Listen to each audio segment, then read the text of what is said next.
The blood trail led straight into his barn, and Grant Kendrick knew before he even lit the lantern that whatever he found inside would change everything about his carefully ordered life in the Dakota Territory. It was late September in 1876, and the night air carried the first whisper of autumn cold across his ranch outside Yankton. Grant had been checking on his horses when he noticed the barn door hanging open, swaying slightly in the breeze.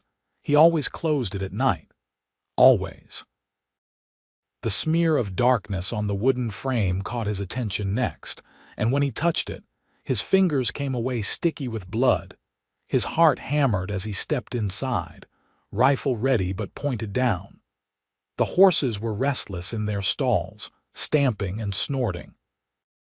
Whatever had come in here had spooked them badly. Grant raised the lantern higher, sweeping it across the hay bales and equipment, the shadows dancing wildly in the flickering light. Then he saw her.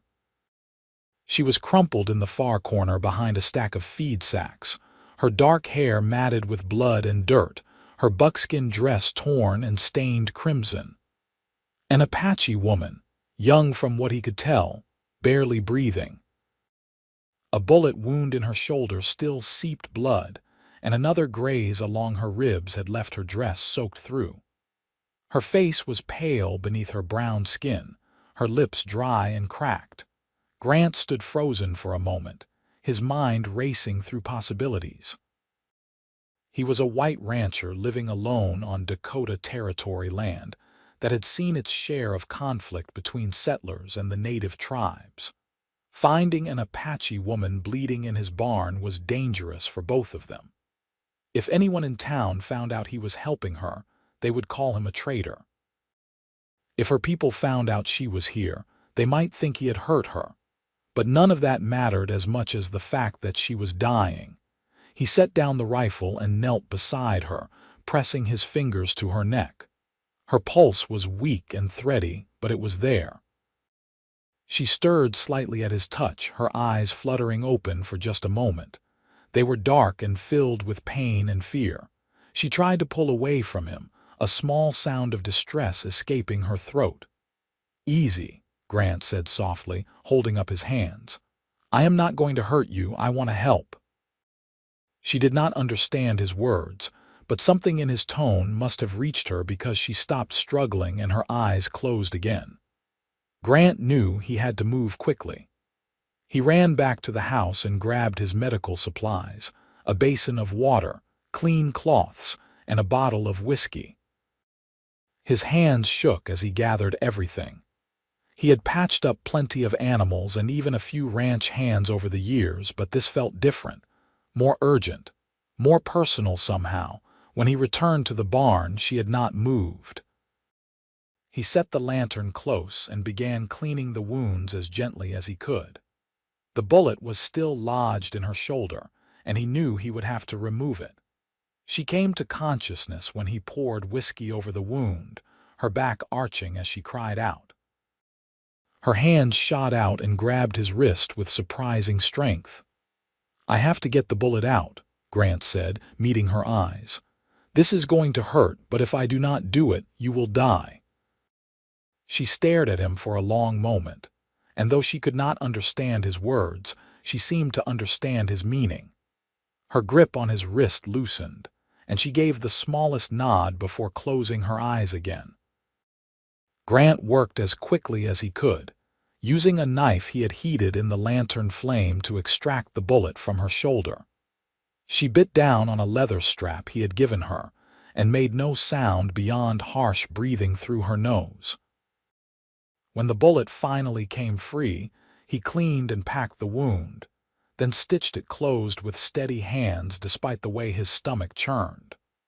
The graze along her ribs was easier to manage, just cleaning and bandaging. By the time he finished, dawn was beginning to lighten the sky. The woman had passed out again, which Grant figured was probably for the best. He could not leave her in the barn where anyone might find her. After a moment of deliberation, he carefully lifted her into his arms. She weighed less than he expected, her body slight and fragile feeling despite the warrior strength he had felt in her grip earlier. He carried her into the house and laid her on his own bed, the only one he had. She looked impossibly small against the quilts his mother had made years ago. Grant pulled a chair next to the bed and sat down heavily, suddenly exhausted. What was he doing? This was madness. But when he looked at her face, peaceful now in unconsciousness, he knew he could not have made any other choice. The first day passed in a blur. Grant checked on his cattle and horses, did the necessary morning chores, but his mind was always back in the house. He changed her bandages twice, dribbled water between her lips, and watched her chest rise and fall with each breath. She did not wake, and he began to worry that she might never regain consciousness. That evening, as he sat beside the bed reading from a worn Bible more out of habit than faith, her eyes opened. She looked around the unfamiliar room with obvious confusion before her gaze settled on him. For a moment, neither of them moved. "You are safe here," Grant said quietly. "No one knows you are here." She watched him warily, her hand moving slowly to touch the bandage on her shoulder. When she felt the careful stitching beneath the cloth, something in her expression shifted. Not quite trust, but perhaps the beginning of understanding that he meant what he said about helping her. "I am Grant," he said, touching his chest. "Grant Kendrick." She studied him for a long moment, then whispered something in Apache that he did not understand. Her voice was hoarse from thirst and pain. "Here," he said, reaching for the cup of water on the bedside table. He helped her sit up enough to drink, supporting her shoulders carefully to avoid jarring her wounds. She drank greedily and he had to slow her down. Easy, not too fast. When she had finished, she looked at him again and touched her own chest. "Reva," she said. "Reva Pacheco." Grant felt something warm bloom in his chest at hearing her name. "Reva," he repeated, and she nodded. That was all the communication they managed that first day. She fell back asleep soon after, and Grant returned to his chair. He dozed there through the night, waking every hour or so to check on her. The second day brought more awareness. Reva woke several times, and each time she seemed stronger. Grant brought her broth that he had spent the morning making, and she managed to eat a little. He changed her bandages again, pleased to see that the wounds were not showing signs of infection. She watched everything he did with those dark, intelligent eyes, and he found himself talking to her, even though he knew she understood very little. "This ranch has been in my family for 8 years now," he said as he worked. "My father started it, brought my mother and me out here when I was 15. They both died 3 winters ago. Fever took them within a week of each other, so now it is just me and about 200 head of cattle and a dozen horses." Reva listened to the sound of his voice, and though she did not understand the words, she seemed calmer when he talked. Grant found himself telling her things he had not spoken aloud in years, about how lonely the ranch could be, about how the townspeople in Yankton kept their distance because they thought he was odd for wanting to live so far from others, about how he sometimes went weeks without hearing another human voice. "I do not know what happened to you," he said softly as he tied off a fresh bandage. "But I am glad you found your way here. I am glad I can help." On the third day, everything changed. Reva was sitting up in bed, still weak but clearly recovering. Grant had brought her breakfast and was attempting to communicate through gestures that he needed to go out to check on the cattle. She seemed to understand, nodding when he pointed outside and then back at the house to indicate he would return. He had been gone perhaps 2 hours when he saw them. 6 Apache warriors on horseback, sitting in a line on the ridge that overlooked his property. They were too far away for him to make out details, but close enough that their message was clear. They knew she was here. Grant's blood ran cold. He rode back to the house at a gallop, his mind racing through scenarios. By the time he reached the barn, the warriors had moved closer. They sat on their horses at the edge of his property line, their faces painted, rifles held across their laps. Waiting. Grant ran into the house. Reva was standing by the window, leaning heavily against the frame as she looked out. When she heard him enter, she turned, and the look on her face told him she knew exactly who was out there. "Your family?" Grant asked, gesturing toward the window. Reva nodded slowly.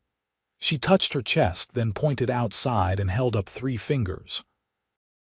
Then she made a gesture that Grant interpreted as brothers, 3 brothers. They had come looking for their sister. "They think I hurt you," Grant said, more to himself than to her. "They think I am holding you here." Reva's face was troubled. She said something in Apache, her tone urgent, and pointed at him and then at herself, making gestures that he struggled to interpret. Finally, she took his hand and placed it over her bandaged shoulder, then touched his chest and nodded.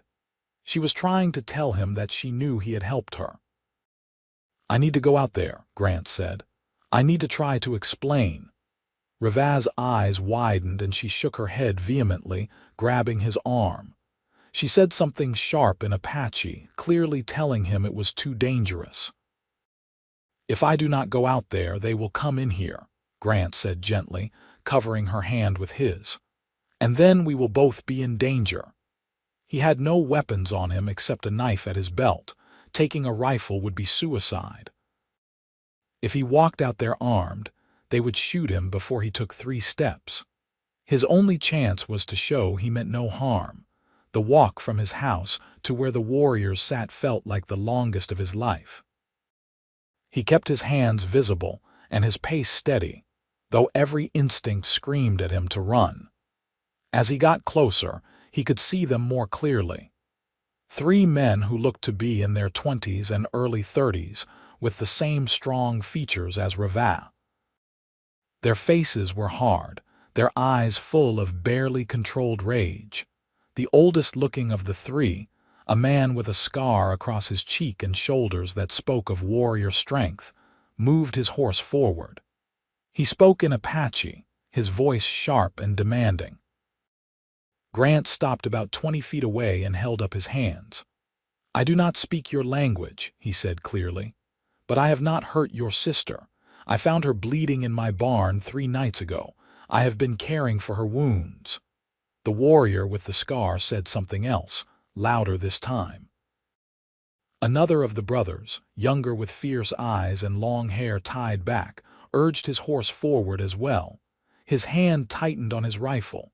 "She was shot," Grant continued, keeping his voice calm despite the fear coursing through him. "Twice. I removed the bullet from her shoulder and stitched the wounds. She is alive because I helped her." The 3rd brother, quieter than the others but no less dangerous looking, said something to the eldest. They had a quick exchange in Apache, too fast for Grant to even attempt to understand. Then a voice called out from behind him. "Stop!" Grant turned to see Reva stumbling from the house, one hand pressed to her wounded shoulder, her face pale but determined.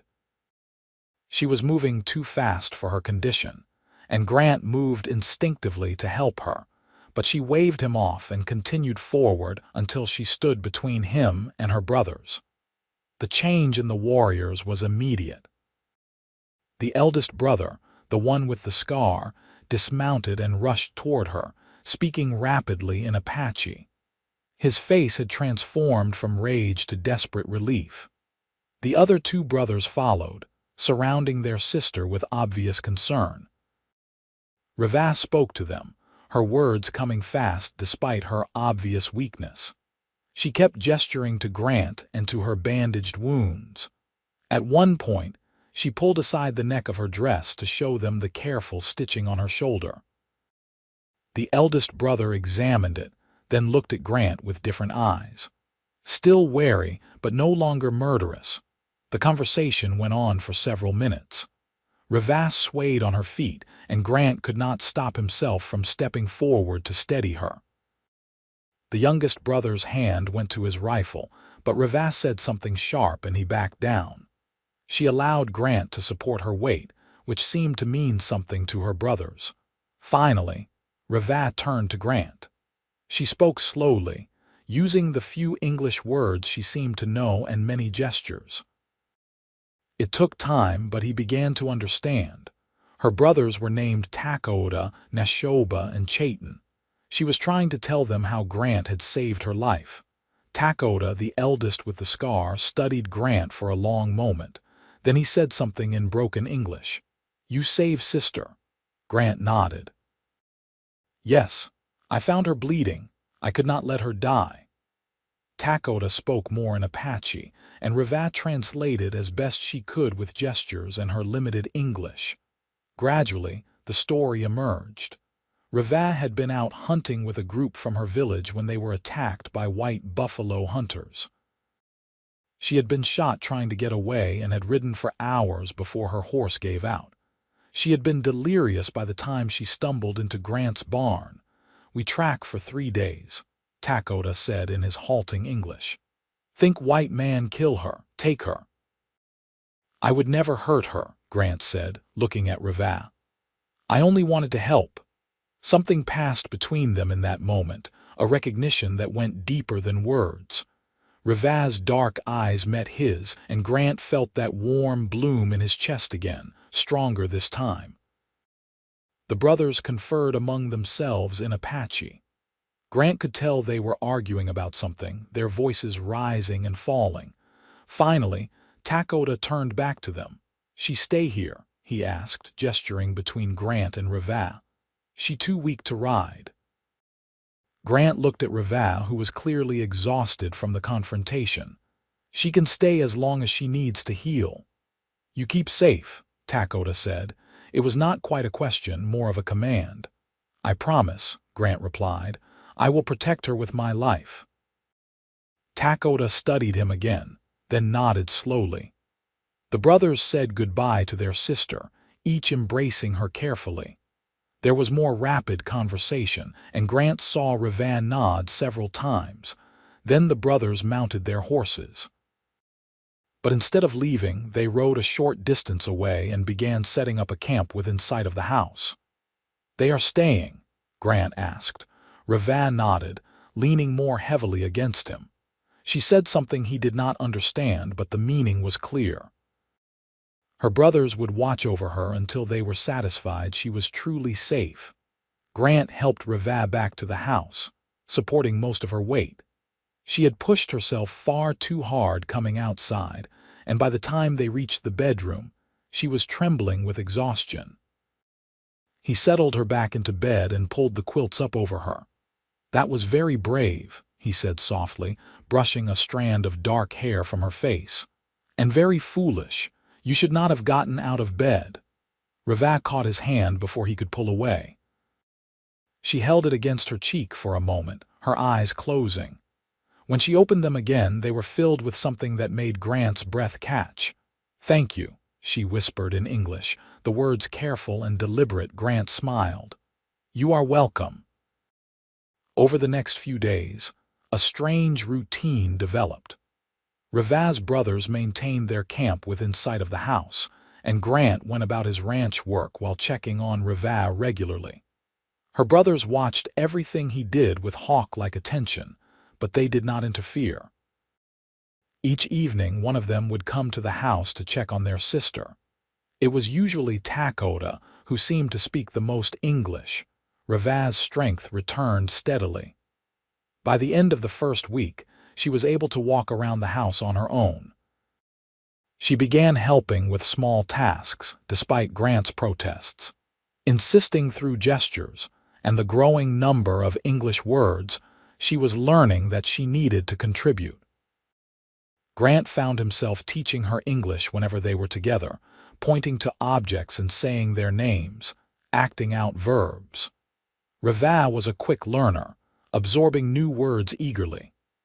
In return, she taught him some Apache, though he struggled more than she did with the unfamiliar sounds. "Water," Grant said, holding up a cup. "Water," Reva repeated perfectly. "In Apache is two." "Two," Grant attempted, and Reva laughed at his pronunciation.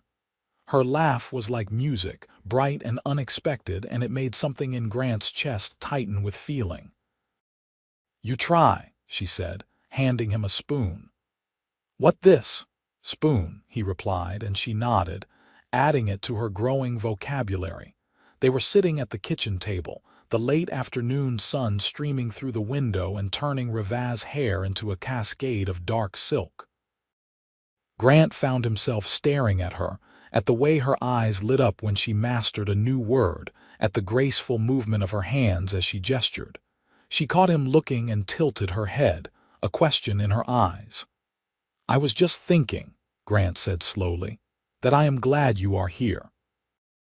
Even though the circumstances were terrible, I am glad it brought you to my door." Reva's expression softened. "I am glad too," she said. "You good man, Grant Kendrick." She reached across the table and took his hand, her fingers small and warm in his. Grant turned his hand over and laced his fingers through hers, marveling at how right it felt. How natural. That night, Takoda came to check on his sister as usual. He found them sitting together by the fireplace, Reva in the rocking chair and Grant seated on the floor nearby, continuing their language lessons. Takoda watched them for a moment before speaking to his sister in Apache. Reva responded, her voice quiet but firm. Whatever she said made Takoda's eyebrows rise. He looked at Grant with new interest, then back at his sister. They had a longer conversation, and Grant wished desperately that he could understand what they were saying. Finally, Takoda turned to him. "My sister say you are good man," he said. "She say you have kind heart. She want to stay longer, help with ranch work, grow more strong." Grant looked at Reva, his heart pounding. "She can stay as long as she wants, forever if she wishes." Takoda translated this for Reva, and her face lit up with a smile that took Grant's breath away. She said something in Apache and Takoda actually laughed. "She say yes," Takoda said. "She say she want to learn more English, learn about ranch, learn about you." After Takoda left, Grant and Reva sat in comfortable silence for a while. The fire crackled and popped, casting dancing shadows on the walls. Finally, Reva spoke. "Tell me about your family," she said carefully. "Your mother and father, you say they gone." Grant felt the familiar ache in his chest that always came when he thought about his parents. "My father was a hard man but fair. He worked from dawn to dusk building this ranch. He wanted to create something that would last, something to pass down to his children and grandchildren. My mother was gentle and kind. She made this house a home. She taught me to read and to appreciate beautiful things. She made those quilts you have been sleeping under." "She make beautiful things," Reva said, running her hand over the quilt. "She have good spirit." "She did," Grant agreed. "I miss them both every day. Sometimes I catch myself starting to tell them something before I remember they are gone." Reva nodded solemnly. "I know this feeling. I lose mother when I was small girl. Father die last winter in fight with soldiers. I have only brothers now, and uncle and cousins in village." "I am sorry," Grant said softly. "Loss is hard to carry." "Yes," Reva agreed. "But maybe we carry together, make easier." Grant looked at her, at the hope and vulnerability in her eyes, and felt something shift inside him. He moved to kneel beside her chair, taking both her hands in his. "I would like that very much," he said. Reva smiled and reached up to touch his face, her fingers tracing the line of his jaw with wonder. "You have good face," she said. "Strong but kind. I see in eyes when I first wake.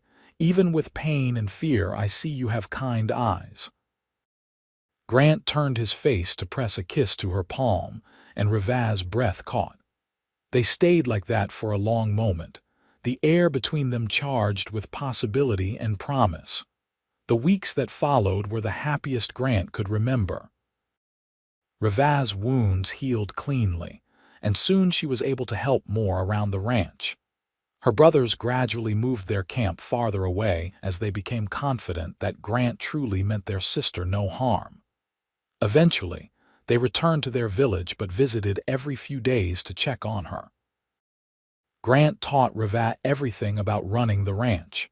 She learned to milk the cow, to collect eggs from the chickens, to repair fences and tend the vegetable garden. She was a natural with the horses, moving among them with confident ease. Grant loved watching her work, the way she approached every task with focus and determination. In return, Reva taught him about Apache ways. She showed him how to track animals by the smallest signs, how to read the weather in the sky and the behavior of birds. She taught him about desert plants that could be used for medicine or food. And slowly, she taught him her language, correcting his pronunciation with patience and encouraging smiles. They fell into an easy rhythm, working side by side during the day and spending the evenings by the fire, talking and learning about each other. Grant found himself sharing things he had never told anyone, and Reva did the same. The walls between them dissolved bit by bit, until it felt like they had known each other forever. One evening in late October, they were outside watching the sunset paint the sky in shades of orange and purple. Reva stood close enough that their shoulders touched, and Grant could smell the sage soap she had started using. "In my village," Reva said quietly, "when man and woman have feelings, man bring gifts to woman's family. Show he can provide. Show he is worthy." Grant's heart began to race. And what if the man is not Apache? What if he is white? Reva turned to face him fully. Some in village would say no, say white men bring only death and sadness. But my brothers see you, they see how you treat me, with respect and kindness. Takoda tell me yesterday that you are good man. That if my heart choose you, he will not stand against it. And has your heart chosen? Grant asked, hardly daring to breathe. Reva reached up to cup his face in both hands. My heart choose the moment I wake and see you watching over me. I just not know English words to say it. Grant pulled her into his arms, holding her close. I love you, Reva. I think I have loved you since the moment I found you in my barn. You have brought light and warmth back into my life. This house has not felt like a home since my parents died, but now with you here, it feels complete. I love you, Reva said, the English words careful but certain. You save my life. You give me new life, better life. I want to stay with you always. Grant kissed her then, soft and gentle, pouring all his feelings into that first kiss. Reva responded with equal tenderness, her arms wrapping around his neck as she pressed closer. When they finally broke apart, both were breathing hard. Marry me, Grant said. I know it will not be easy. I know people will talk and some will hate us for it, but I do not care. I want you as my wife. I want to build a life with you. Reva's eyes were bright with tears. Yes, she said. Yes, I marry you, Grant Kendrick. We face everything together.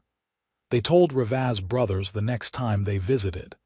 Takoda's reaction was complicated, his face showing concern and acceptance in equal measure. This will be hard path, he said seriously. White people in town they not like, maybe Apache people not like too, you both must be strong. We know, Grant said, holding Reva's hand tightly, but we love each other. That is what matters most. Takoda looked at his sister.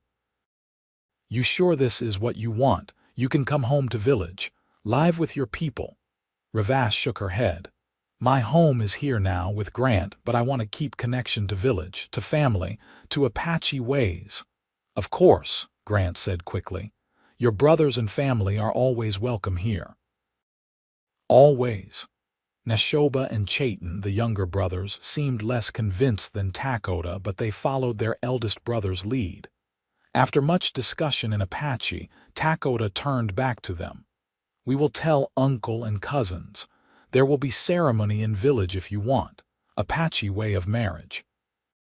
Then you can do white way too if you need for law. And so it was arranged.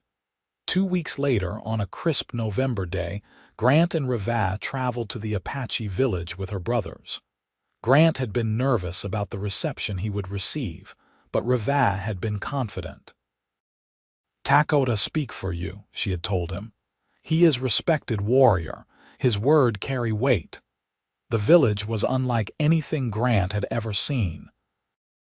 Adobe and hide structures arranged in a careful pattern, smoke rising from cooking fires, children running and playing, women working on crafts and food preparation. When they arrived, many people stopped to stare at the white man who had come with the chief's nephews.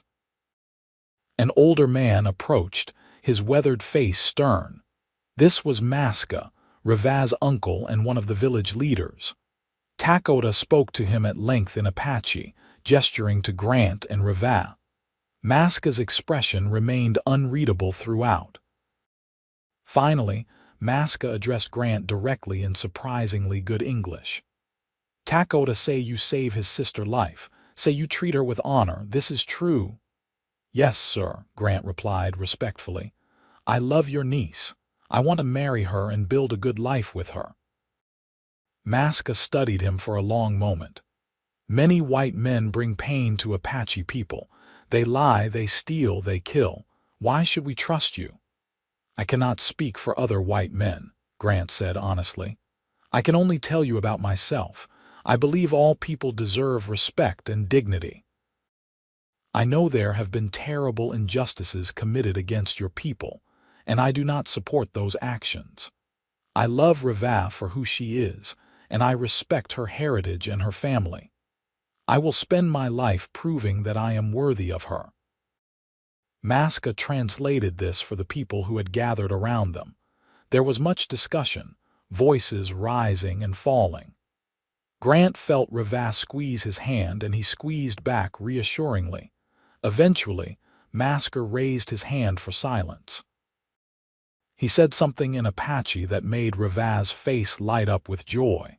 "He say yes," she whispered to Grant. "He say we can have ceremony." The Apache wedding ceremony was beautiful and meaningful in ways Grant had not anticipated. It took place at sunset, with the whole village gathered in a circle. Maska presided, speaking words in Apache that Takoda translated quietly for Grant. The ceremony involved symbolic gifts, the sharing of food, and the joining of hands over a sacred fire. Reva wore a traditional dress of soft doeskin decorated with intricate beadwork, and she had never looked more beautiful.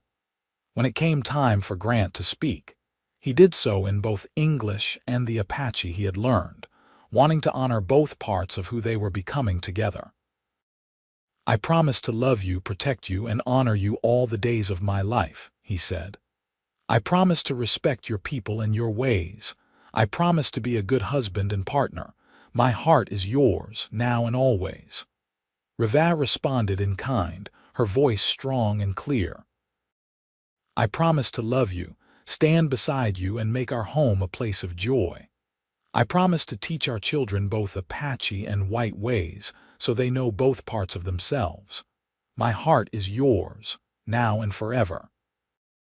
They sealed their vows with a kiss as the sun dipped below the horizon, and the village erupted in celebration.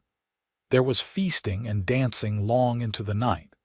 Grant was welcomed with a warmth he had not expected, many of the villagers coming to speak with him and offer their congratulations. Takoda pulled him aside at one point, his expression serious but not unfriendly. "You are brother now," he said. "You ever need help, you call, we come." "Thank you," Grant said, genuinely moved. "The same is true for you and your family. My home is your home." They stayed in the village for 3 days, and Grant learned more about Apache culture and Reva's life before she came to his ranch. He met cousins and aunts and uncles, heard stories of Reva's childhood, saw the places that had shaped her. It helped him understand her better, and it strengthened his resolve to honor both parts of their joined life. When they returned to the ranch, it felt different somehow, more complete. This was truly their home now, a place where both of them belonged. Winter came early that year, bringing snow and cold winds that howled around the house. But inside, Grant and Reva were warm and happy. They spent the long evenings by the fire, Grant reading aloud while Reva worked on beadwork or mending. They cooked together, combining Apache and white recipes into meals that were uniquely theirs. They talked about their dreams and plans for the future. Going into town was harder than Grant had hoped. When he first brought Reva with him to Yankton, the reactions ranged from cold silence to open hostility. The shopkeeper refused to serve them until Grant made it clear he would take his business elsewhere. Women clutched their children and hurried to the other side of the street. Men stared with undisguised contempt. "Maybe I should not come to town," Reva said quietly as they rode home, their supplies loaded in the wagon. "No," Grant said firmly. "This is your home too. You have every right to be here. They will get used to it eventually." But some people never did. There were incidents over that first winter. Someone left a dead coyote on their doorstep with a threatening note.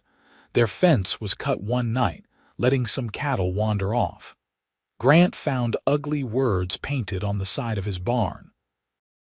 Each time Reva wanted to leave, to save Grant from the hatred directed at them. And each time, Grant refused. "I am not letting ignorant, hateful people drive us apart," he said. "This is our land, our home. We have every right to be here and to be happy together." Takoda and the other brothers came when they heard about the harassment. They offered to camp on Grant's land again to provide protection. Grant was grateful but concerned. "That might make things worse," he said. "If people see Apache warriors here, they might think we are a threat." "You are family," Takoda said simply. "We protect family." In the end, they compromised. Reva's brothers did not camp on the property, but they visited more frequently, and word spread that the Apache were watching. The harassment lessened, though the cold reception in town remained. Spring brought new life to the ranch and new hope for Grant and Reva. The cattle had survived the winter well, and several cows were expecting calves. The garden began to sprout, and Reva spent hours tending it, adding traditional Apache plants alongside the vegetables Grant had always grown. And in April, Reva told Grant she was expecting a child. Grant's reaction was pure joy. He picked her up and spun her around, making her laugh and protest that he would make her dizzy.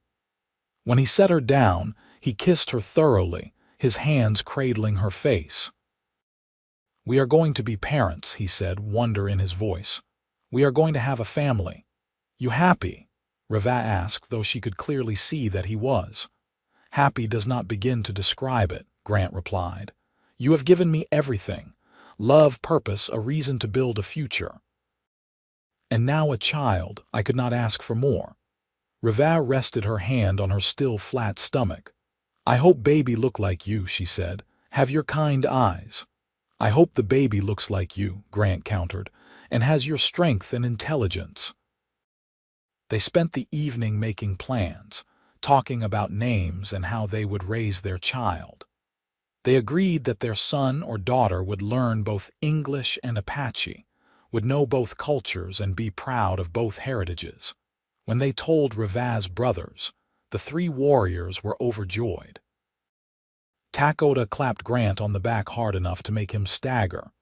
"You will be good father," he said. "I see how you care for my sister. You will care for baby same way." Reva's pregnancy progressed smoothly through the spring and summer. Her belly swelled as the season warmed, and Grant found himself constantly worried about her overworking. Reva bore his fussing with patient amusement. "Apache women work until baby comes," she reminded him whenever he tried to take a task away from her. "I am strong. Baby is strong. We will be fine." Still, Grant could not help hovering. He did the heavier chores without being asked, brought her water constantly, and made sure she rested in the afternoons. Reva teased him about it but seemed secretly pleased by his attentiveness. In August, they made another trip to Yankton for supplies they would need for the baby's arrival. The reception was as cold as ever, though Grant noticed that some of the younger people seemed more curious than hostile. One woman, a pastor's wife named Mrs. Catherine Fellows, actually approached them. "I wanted to say congratulations on your coming child," she said, her smile warm and genuine. "I know many in this town have been unkind to you both, and I am ashamed of that. God teaches us to love one another, not to judge and condemn. I hope you will feel welcome in our community eventually." Reva was clearly surprised but recovered quickly. "Thank you," she said. "That is kind of you to say. If you need anything as your time approaches, please do not hesitate to ask," Mrs. Fellows continued. "I have helped deliver many babies and would be happy to assist."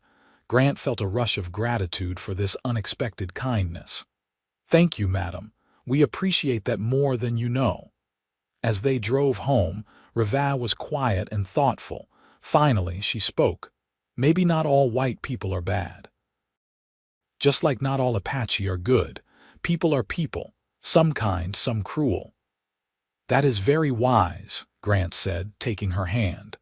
"And it gives me hope that our child will grow up in a better world than the one we have known." In late September, as the year came full circle to when Grant had first found Reva in his barn, their son was born. The labor was long and difficult, attended by Mrs. Fellows, who proved as good as her word, and by a medicine woman from Reva's village. The combination of white and Apache traditions seemed fitting for the child who would bridge both worlds. Grant was terrified through the whole process, pacing outside the bedroom as Reva labored within. When he finally heard his son's first cry, he burst into tears of relief and joy. Mrs. Fellows emerged to tell him he could come in, her face tired but smiling. Reva was propped up against the pillows, exhausted but radiant, holding a small bundle wrapped in one of his mother's quilts. When Grant approached, she pulled back the fabric to reveal the tiny face of their son. The baby had Reva's dark hair and Grant's lighter skin, a perfect blend of both parents. His eyes, when they opened, were dark like his mother's but with flecks of green from Grant's side. He was beautiful and perfect, and Grant felt his heart expand with a love so fierce it almost hurt. "Our son," Reva said softly. "What should we call him?" They had discussed names for months, wanting something that honored both cultures. Finally, they had agreed on a name that worked in both English and Apache. "Samuel," Grant said. "Samuel Talon Kendrick." "Samuel for my grandfather and Talon for your father." Reva smiled. "Yes, Samuel Talon is perfect." Grant carefully took his son into his arms, marveling at how small and fragile he seemed. "Hello, Samuel," he whispered. "I am your father, and I promise to love you and protect you always. I promise to teach you to be a good man, to respect all people, to be strong but kind. I promise to tell you about both sides of your family so you can be proud of where you come from." Samuel yawned and made a small noise, his tiny hand curling around Grant's finger with surprising strength. Grant looked at Reva, tears running down his face. "Thank you," he said. "Thank you for giving me this gift, for giving me everything." The next few months were a blur of sleepless nights and constant activity. Samuel was a hungry baby and he kept them both busy, but Grant had never been happier. He loved watching Reva with their son, the gentle way she sang to him in Apache, the fierce protectiveness in her eyes when she held him. Reva's family came to meet Samuel shortly after he was born. Takoda held his nephew with surprising tenderness for such a fierce warrior, speaking to him in Apache and welcoming him to the family. Maska came as well, the old chief studying the baby carefully before pronouncing him strong and healthy.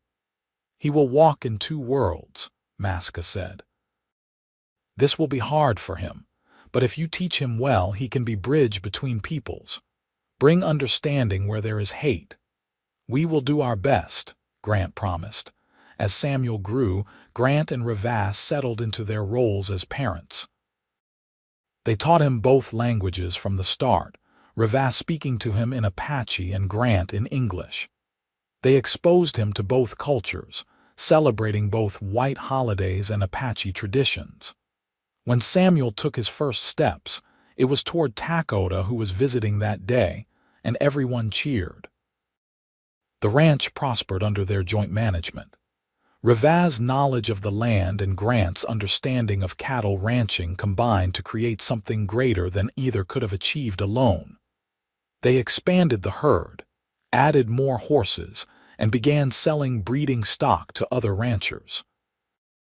The profits allowed them to improve the house and the outbuildings. Town remained a complicated place for them, but gradually, very gradually, attitudes began to shift. Mrs. Fellows became a true friend, visiting regularly and defending Grant and Rava whenever others spoke against them. Other people began to follow her lead, tired of holding on to hatred. The shopkeeper who had initially refused to serve them eventually apologized, saying his conscience had been bothering him. "I let fear and ignorance guide me," he said, "but I have watched you both over these years. You are good people, hard workers, honest in your dealings. I was wrong to treat you poorly." Grant appreciated the apology, though Rava remained more skeptical of the town's acceptance. "Words are easy," she said. "Actions show truth." But slowly, actions followed. When a fire broke out at a neighboring ranch, Grant and Rava were among those who came to help, and the assistance was accepted with genuine gratitude. When Samuel was 2 years old, a few families actually accepted their invitation to a harvest celebration at their ranch. It was a small step, but it felt significant. Not everyone changed their minds. There were still those who sneered and muttered when Grant and Rava came to town, still those who thought their marriage was an abomination. But enough attitudes shifted that they could move through the world with less fear and more hope. When Samuel was 3, Rava told Grant she was expecting again. This time, Grant was more confident, though no less attentive to Rava's needs. Their daughter was born in the spring, a healthy baby with lungs that could make themselves heard across the ranch. They named her Rose Ayana Kendrick, Rose for Grant's mother and Ayana meaning eternal blossom in Apache. Samuel was fascinated by his little sister, always wanting to help care for her.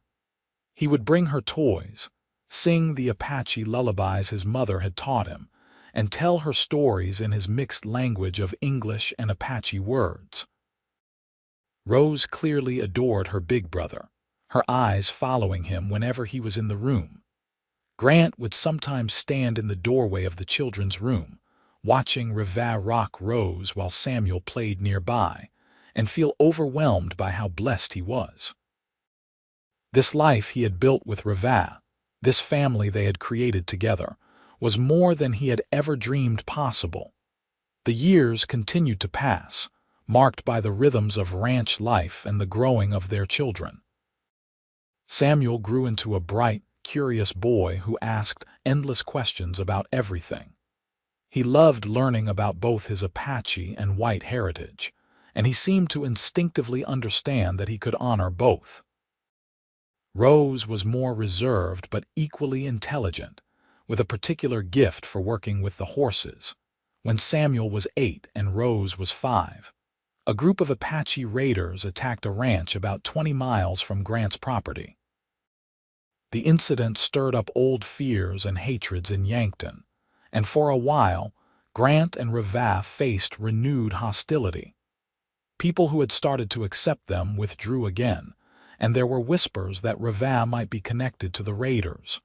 Grant was furious at the accusations. "My wife has lived peacefully on this ranch for years," he told anyone who would listen. "She has broken no laws, hurt no one, Judge her by her actions, not by the actions of others who happen to share her heritage. Takoda came to the ranch, concerned about the new tensions. Some hotheads in village, he admitted. Young warriors angry about land being taken, about treaties broken. They act without wisdom, but many of us want peace. I know that, Grant said. Just as some white people want violence while others want peace. We cannot let the angry few destroy what we have built. It was Samuel who ultimately helped ease the tensions. When some boys in town cornered him and started calling him names, he did not fight back. Instead, he invited them to come see the ranch, to meet his mother and uncles, to understand that Apache people were not monsters to be feared. Surprisingly, a few of the boys actually came. Reva fed them and spoke with them, answering their questions honestly.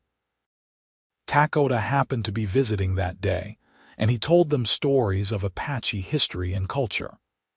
The boys left with a different understanding than they had arrived with, and they told others what they had learned.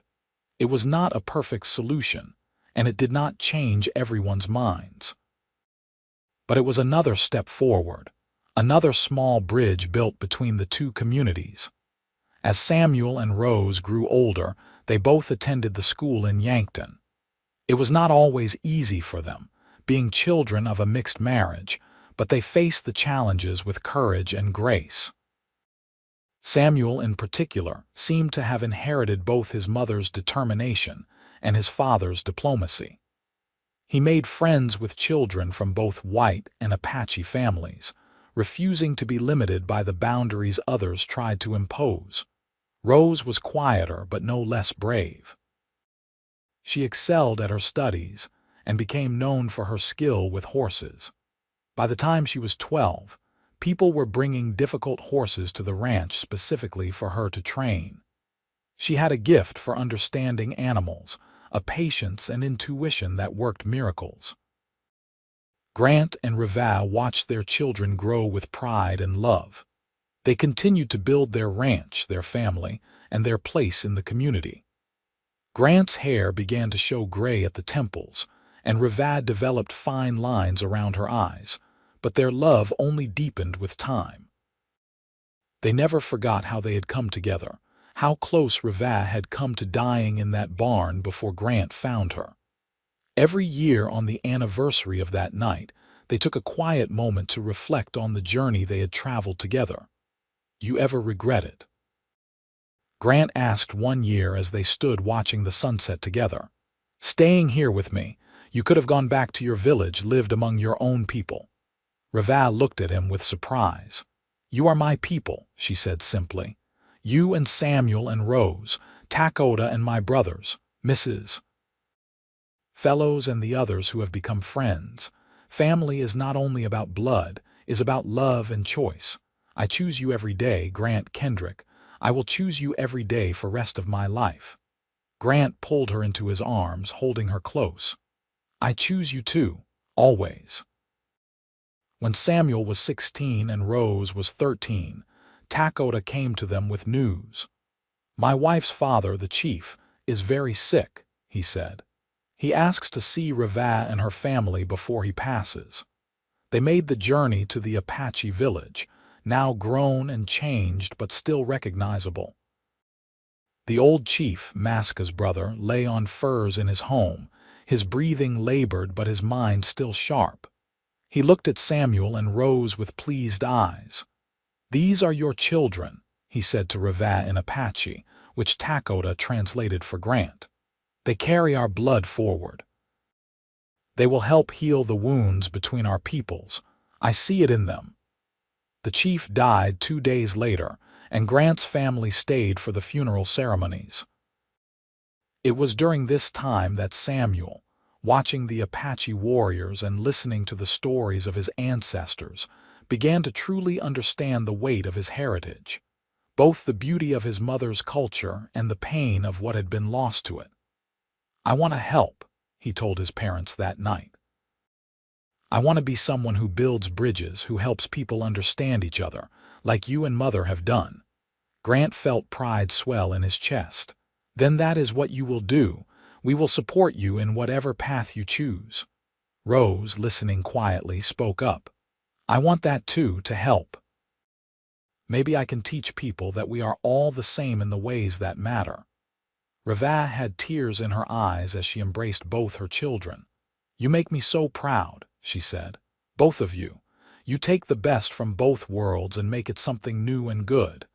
The years continued their steady march.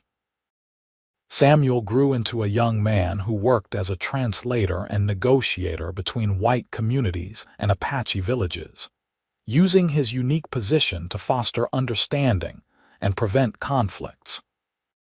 He had a gift for diplomacy that served him well, and he helped settle several disputes that might otherwise have led to violence. Rose ran the horse training program on the ranch, gaining a reputation that brought customers from across the territory. She eventually married a young man from town, a carpenter's son who had been one of the boys she and Samuel had befriended years ago. Their wedding was attended by both white and Apache guests, a celebration that would have been unthinkable 20 years earlier. Grant and Reva continued to work the ranch together, though they began to slow down as age crept up on them. They took more time to enjoy the simple pleasures of life together. Morning coffee on the porch, evening walks around the property, quiet hours spent reading side by side. When Samuel was 24, he married an Apache woman from his mother's village, a match that pleased everyone. The wedding ceremony combined elements from both cultures, much like his parents' wedding had, and it was a joyous occasion that brought together people from all parts of Samuel and his bride's lives. "We built something good," Reva said to Grant as they watched their son dance with his new wife. "Something that will continue after we are gone." "We did," Grant agreed, his arm around his wife's waist. "And I am grateful for every moment of it. Grateful that you stumbled into my barn that night. Grateful that you trusted me enough to stay. Grateful for the life we have built together." Reva leaned into him, her head on his shoulder. "I am grateful too. You gave me everything. Love, home, family, purpose. You saw past what I look like and who my people are. You saw me and you loved me anyway." "Not anyway," Grant corrected gently. "I loved you because of who you are. Every part of you. I always have and I always will." They stayed at the celebration until late, surrounded by their children, their extended family from both sides, and the community they had helped build. It was a far cry from the isolation and loneliness Grant had known before Reva came into his life. As the years passed, Grant and Reva became elders in their community, respected by both white and Apache neighbors. They became the living proof that love could transcend differences, that families could be built across cultural divides. That peace was possible when people chose understanding over fear. When Rose gave them their first grandchild, a boy with dark hair and green eyes, Grant held the baby and felt the circle complete. His mother's quilts, which had comforted Reva when she first came to the ranch, now wrapped his grandson. The house his father had built sheltered 3 generations. The land they had all worked so hard to maintain would continue into the future. "What should we call him?" Rose asked. Grant looked at Reva, seeing in her eyes all the years they had shared, all the challenges they had overcome, all the love that had sustained them. "That is for you and your husband to decide," Grant said. "But whatever you choose, make sure he knows the story of how his grandmother came to this ranch.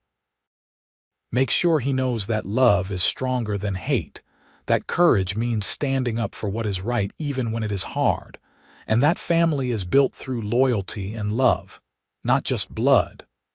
Rose nodded, understanding the importance of passing down their story. Samuel's wife gave birth to a daughter a few months later, and then Rose had a second child, another girl. Grant and Reva's house filled with the sound of grandchildren's laughter. their small hands leaving prints on windows, their toys scattered across the floors that Grant's father had laid down decades ago. Grant was in his late 50s now, his hair fully gray, his face weathered from years of outdoor work.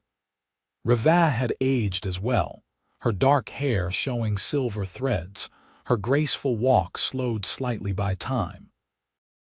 But when they looked at each other, they still saw the people they had been when they first fell in love. The rancher who had chosen compassion over fear. The Apache woman who had trusted a stranger with her life. They continued to share the morning coffee ritual they had started years ago, sitting on the porch as the sun rose over their land. Grant would tell Reva what he had planned for the day, and she would share her thoughts and suggestions.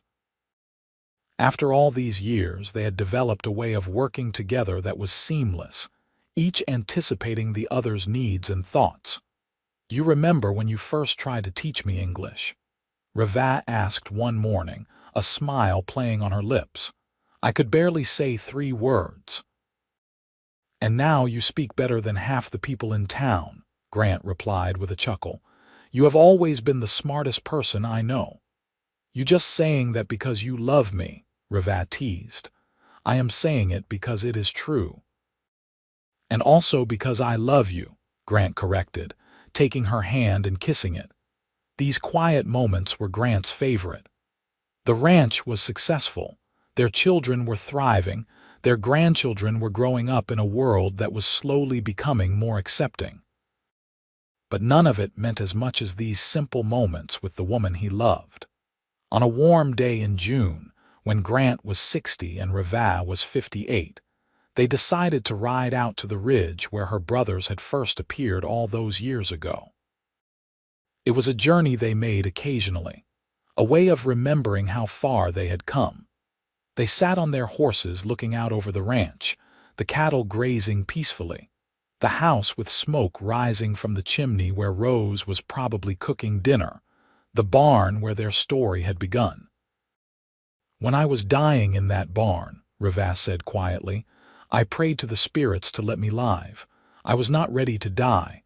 I had too much life left to live, and they brought me to you." "I have always believed you were meant to find your way here," Grant said. "That everything happened the way it was supposed to, even the terrible parts, because it brought us together." "You think spirits guide our paths?" Reva asked, curious. She knew Grant had been raised Christian but had never been particularly devout. "I think something does," Grant replied. "Whether you call it God or spirits or fate or just chance. I am grateful for whatever force brought you into my life." They sat in companionable silence for a while, the wind rustling the grass around them, the sun warm on their faces. Grant thought about the night he had found Reva, how scared he had been, how certain he was that helping her was the right thing to do despite the danger. He had never regretted that decision, not for a single moment. "We should head back," Reva said eventually. "Rose will have dinner ready soon, and Samuel said he might bring the children by." Grant nodded, but before they turned their horses, he reached over and took Reva's hand. "I love you," he said. "Thank you for choosing to stay. Thank you for building this life with me. Thank you for every single day we have had together." Reva's eyes were bright with emotion. "I love you too. More than all the stars in the sky, more than the earth beneath our feet. You are my heart, Grant Kendrick. You always will be." They rode back to the house together, side by side as they had been for over 30 years. The house came into view, lights glowing in the windows, and Grant could see small figures running around the yard. The grandchildren, playing some game that involved much shrieking and laughter. Rose came out of the house when she heard the horses approach, waving to her parents. Samuel's wagon was pulling up the drive, his wife and daughter visible in the seat beside him. It was going to be a full house for dinner, loud and chaotic and perfect. As Grant dismounted and helped Reva down from her horse, he took a moment to absorb the scene. His family gathered together. His home built with love and hard work. His land stretching out under the endless Dakota sky. And most importantly, the woman beside him who made all of it meaningful. "Happy?" Ravat asked, seeing his expression. "Happier than I ever imagined possible," Grant replied honestly. They walked toward the house together, toward the noise and warmth and love waiting inside. Behind them, the barn stood in the gathering twilight, the place where their story had begun with blood and fear and desperate hope. But those dark beginnings had led to this bright present, this family, this love that had overcome every obstacle placed in its path. That night, after dinner was finished and the dishes were washed and the grandchildren were tucked into beds, Grant and Ravat sat by the fire in their bedroom. It was the same bed where Ravat had recovered from her wounds, where both their children had been born, where they had shared 30 years of marriage. "Tell me a story," Ravat said, settling against Grant's shoulder. It was an old ritual of theirs, taking turns telling each other stories from their lives or their cultures. "What kind of story do you want to hear?" Grant asked, his arm around her. "Tell me our story," Ravat said. "Tell me how we fell in love." Grant smiled and began. "Once upon a time, there was a lonely rancher who thought he would spend his life alone. Then one night, he found a wounded woman in his barn and she changed everything." He continued the story, telling it the way he might tell a fairy tale to their grandchildren. He talked about how brave Ravat had been, facing death, and then facing life in a strange place with a stranger. He talked about how she had taught him to see the world differently, to be a better man. He talked about falling in love despite the language barrier, despite the cultural differences, despite everything that stood in their way. And they lived happily ever after. Ravat asked when he finished, though she knew the answer. "They did," Grant confirmed. "They faced challenges and hardships, but they faced them together. They built a family and a home and a legacy that would continue for generations. And they loved each other every single day, from that first night in the barn until the end of their days." Ravat tilted her face up for a kiss and Grant obliged her. After all these years, kissing her still made his heart race, still filled him with the same wonder and joy it had that first time. "I am glad you found me," Ravat whispered against his lips. "I am glad you let me help you," Grant replied. "I am glad you stayed." They stayed by the fire for a while longer, content in each other's presence. Outside, the Dakota night was vast and star-filled. The land stretched out around them, the same land where so much conflict had occurred between white settlers and native peoples. But here, in this house, two people had found a way to bridge those divides, to build something better together than either could have alone. As the years continued to pass, Grant and Ravat remained active in both their families' lives and in the broader community. They became known as wise counselors, people who could see multiple perspectives and find common ground. When disputes arose between white ranchers and Apache villages, they were often called upon to mediate. Their unique perspective and genuine respect for both cultures made them trusted voices. Samuel followed in their footsteps, building his own reputation as a peacemaker and negotiator. His children grew up bilingual and bicultural, as comfortable in an Apache village as they were in Yankton. Rose's horse training business continued to thrive, and her children showed the same gift with animals that she possessed. When Grant was 65, the town of Yankton held a celebration in honor of him and Ravat's 35th wedding anniversary. It was a testament to how much things had changed that the event was well attended by people from all walks of life. The mayor gave a speech about how Grant and Ravat had helped shape the community into a more accepting and unified place. 35 years ago, the mayor said, Many of us would not have believed that a white rancher and an Apache woman could build a successful life together. But Grant and Reva Kendrick proved us wrong. They showed us that love transcends all boundaries, that families can take many forms, and that our differences make us stronger rather than weaker. They have been an example to all of us, and we are better for having them in our community. Grant and Reva stood together as people came to congratulate them and share their own stories of how the couple had impacted their lives.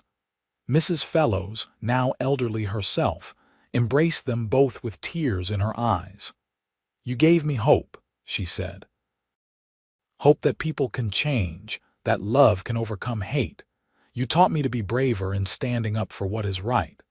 It was a perfect evening, filled with food and music and dancing. Grant danced with Reva under the stars, his body not as strong as it once was, but his love as fierce as ever. Reva's hair was more silver than black now, but she was still beautiful in his eyes, still the woman who had stolen his heart all those years ago. "Did you ever imagine this?" Grant asked as they swayed to the music. "That night in the barn, did you imagine we would end up here?" "I did not imagine living through the night," Reva replied honestly. "Everything after that has been a gift. But yes, once I knew you, once I loved you, I imagined growing old with you, having children and grandchildren, building a life that mattered. We did all of that, Grant. We did it together." The celebration continued late into the night, but eventually Grant and Reva made their way home, tired but happy.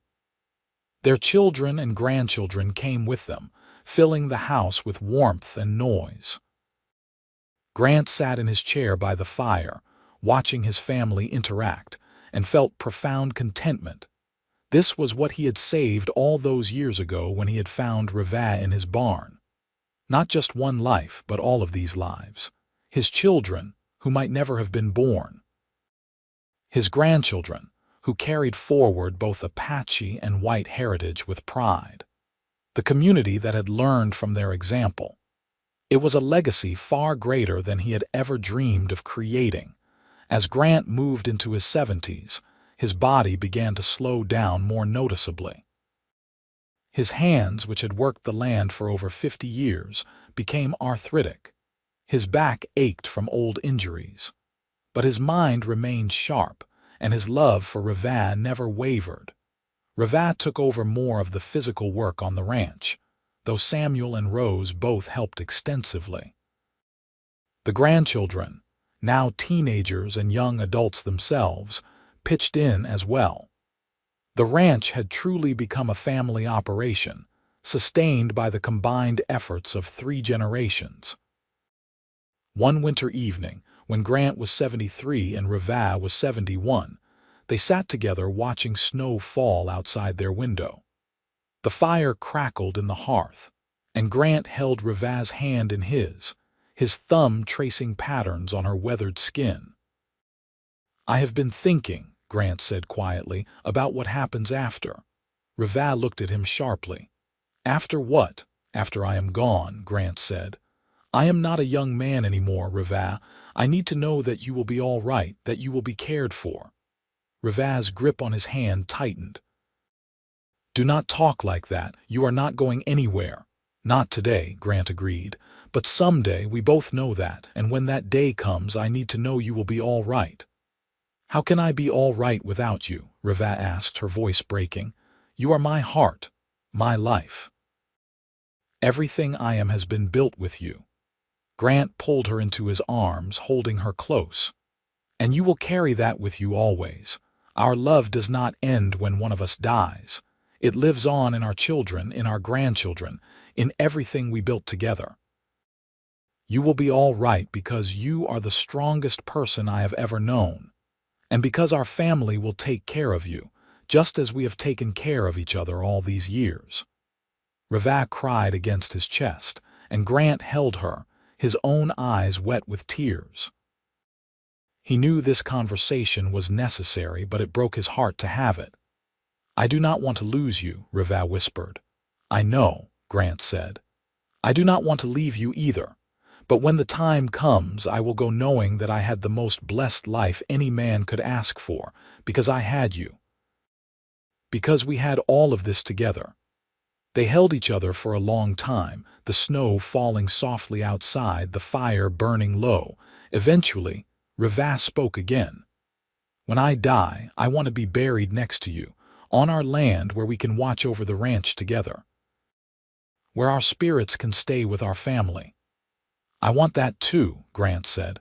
Together always, even in death.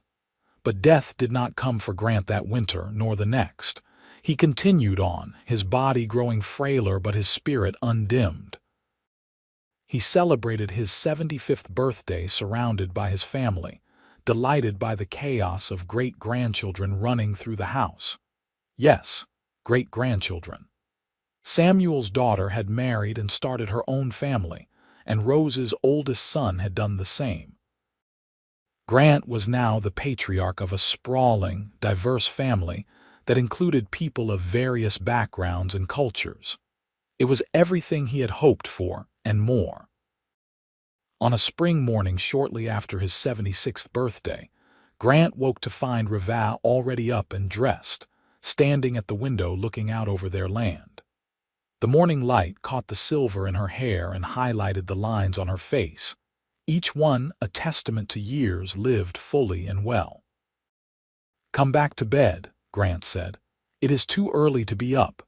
Rivas turned and smiled at him. "I was just thinking about that first morning when I woke up in this bed after you saved me. I was so scared, but you were sitting right there in that chair watching over me. And I knew even then that I was safe with you." Grant sat up, holding out his hand to her. "You have always been safe with me, and I have always been safe with you. We protected each other, cared for each other. That is what love is." Rivas came to sit beside him on the bed, taking his outstretched hand.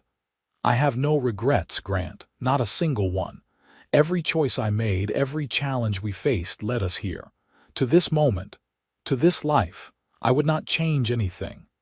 "Neither would I," Grant said, kissing her softly. "You are the best thing that ever happened to me." They spent that day together, working side by side on small tasks around the ranch.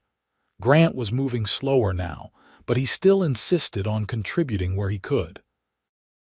Rivas stayed close, ready to help if he needed it, but respecting his independence and dignity. That evening, after a dinner with Samuel and his family, Grant felt unusually tired. He settled into his chair by the fire, and Rivas sat on the arm of the chair, running her fingers through his gray hair. "Maybe we should go to bed early tonight," Rivas suggested, noting his fatigue. "In a minute," Grant said. "I just want to sit here with you for a while, listen to the fire, feel you near me. This is my favorite time of day, you know, when it is just us, quiet and peaceful." "Mine too," Rivas agreed softly. They sat in comfortable silence, the way they had countless times over the decades. Grant thought about his life, about the journey that had led him from a lonely young man to the patriarch of this wonderful, complicated, beautiful family. He thought about the scared, wounded woman he had found in his barn and how she had transformed into this strong, incredible person beside him.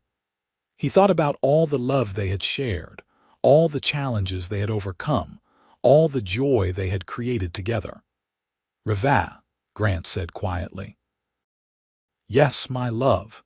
If I could go back and live my life again, I would not change a single thing. Every moment with you has been a gift." Rivas leaned down and kissed his forehead. "Every moment with you has been my greatest joy." Grant Kendrick passed away peacefully in his sleep that night, at the age of 76, with Rivas sleeping beside him.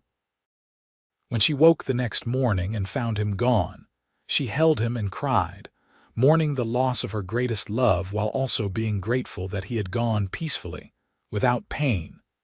The funeral was large, attended by people from all over the territory.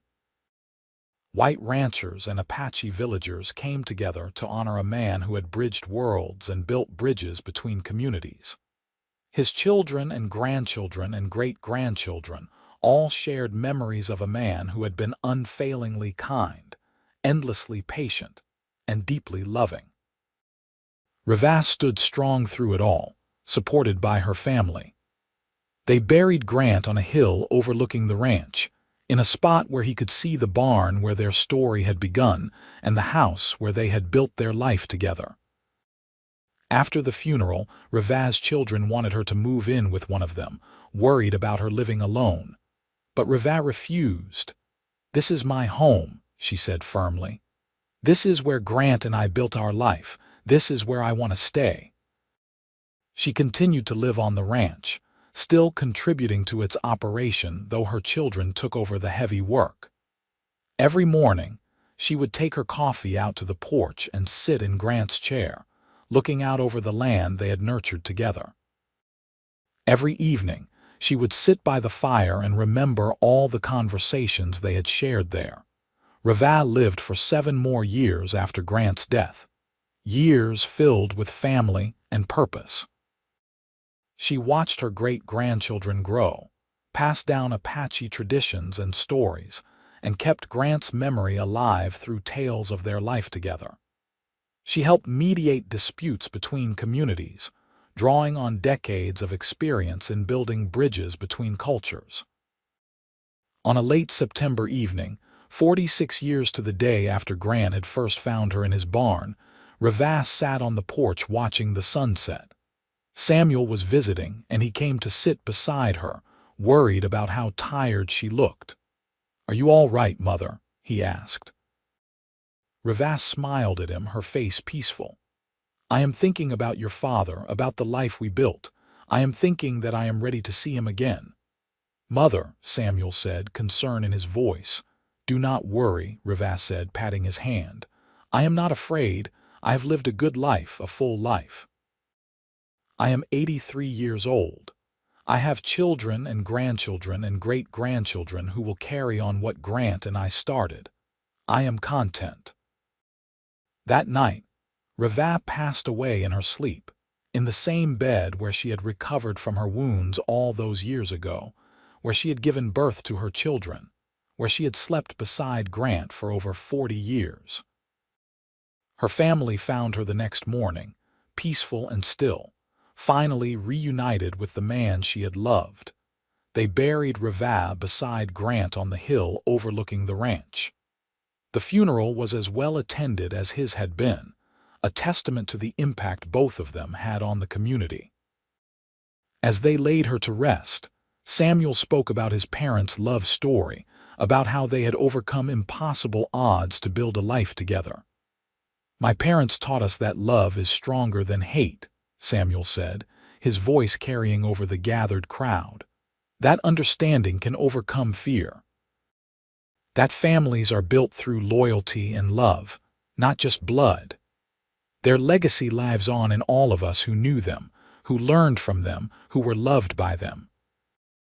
We will honor their memory by continuing to build bridges, by choosing love over hate, by being brave enough to do what is right even when it is hard." The ranch continued to prosper under Samuel and Rose's management, eventually passing to the next generation, and then the next. The hill where Grant and Rivas were buried became a family gathering place, where descendants would come to remember the couple who had started it all. The barn where Grant had first found Rivas was maintained and preserved, a reminder of where their story began. The house they had shared was expanded and updated, but never lost its essential character as a place of warmth and welcome.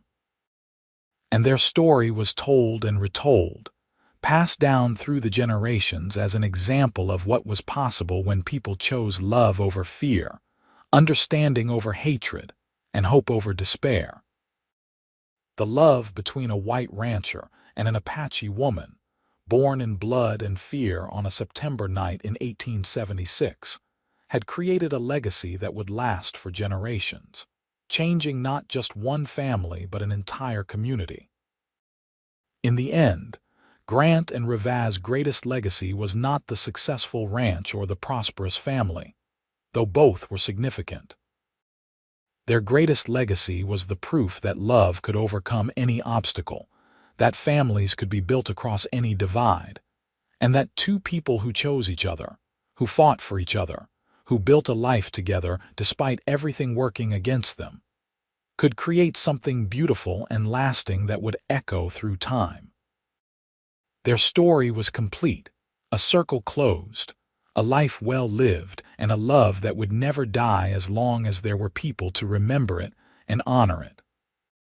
Together in life and together in death, Grant Kendrick and Reva Pacheco had proved that the most powerful force in the world is not hate or fear, but the transformative power of love freely given and gratefully received.